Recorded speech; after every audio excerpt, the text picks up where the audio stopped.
जय मसी सबैजनालाई। यो फुल देख्दै गर्नुहुन्छ तपाईँहरूले। यो देख्दै गर्दा अग्रम र साराको याद आउँछ। अग्रम चाहिँ को हुनुहुन्छ जस्तो लाग्छ होला तपाईँहरूलाई। अग्रम चाहिँ विश्वासको पिता हो। सारालाई चाहिँ धेरै प्रभुले सन्तान दिनुभएको थियो। सन्तान मध्येमा म पनि हुँ। अग्रमकै सन्तान। हजुर, अब्राहम चाहिँ हाम्रो विश्वासको पिता थियो भन्छ नि त होइन बाइबलमा। अनि सारालाई चाहिँ प्रभुले 90 वर्षको हुँदाखेरि उसलाई चाहिँ सन्तान दिन्छु भनेको छ नि त। अनि बाइबलमा चाहिँ त्यही कुरा भनेको छ, अब्राहम, इजाक, याकुबका परमेश्वर, मेरो पनि परमेश्वर। अनि आज उहाँको भनाइअनुसार उहाँले चाहिँ भन्दै गर्दाखेरि यहाँ ग्रिन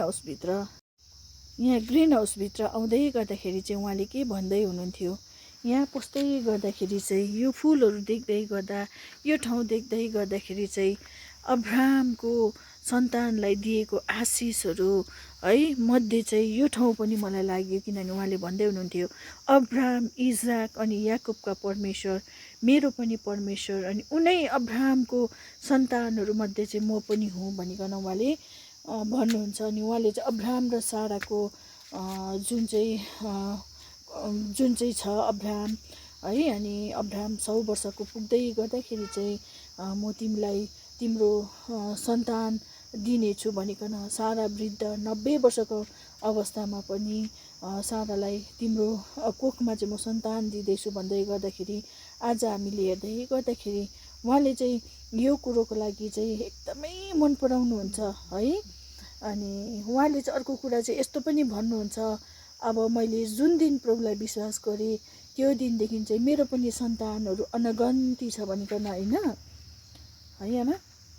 कति छ? धेरै छ, धेरै छ, अनगन्ती छ।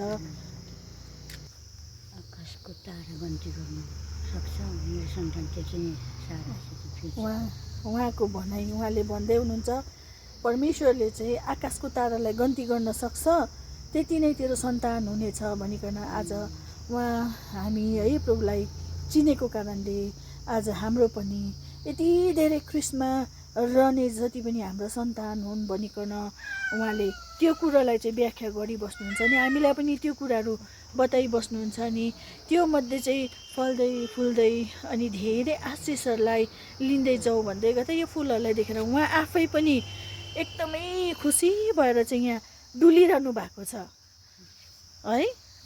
यो मध्ये चाहिँ तपाईँको कुन चाहिँ कलर चाहिँ फेभरेट हो? सबै राम्रै लाग्छ मलाई त कि, तर यो होला। ए आमाको चाहिँ फेभरेट चाहिँ यो रहेछ है, उहाँलाई चाहिँ एकदमै मनपर्ने कलर। त्यसै त अब उहाँ पनि फुलप्रेमी हुनुहुन्छ। अनि यो फुल चाहिँ उहाँको छोरा है सुनिलको हो। अनि उहाँ आफै पनि पुरा फुलहरू रोप्नुहुन्छ, हामीलाई पनि उत्साह गर्नुहुन्छ। अनि तपाईँहरूकोमा पनि यस्ता खालको आशिषहरू छ भने हामीसँग सेयर गर्नुहोस्। हुन्छ। जय मसी आमा, जय मसी भनिराख्नुहोस्।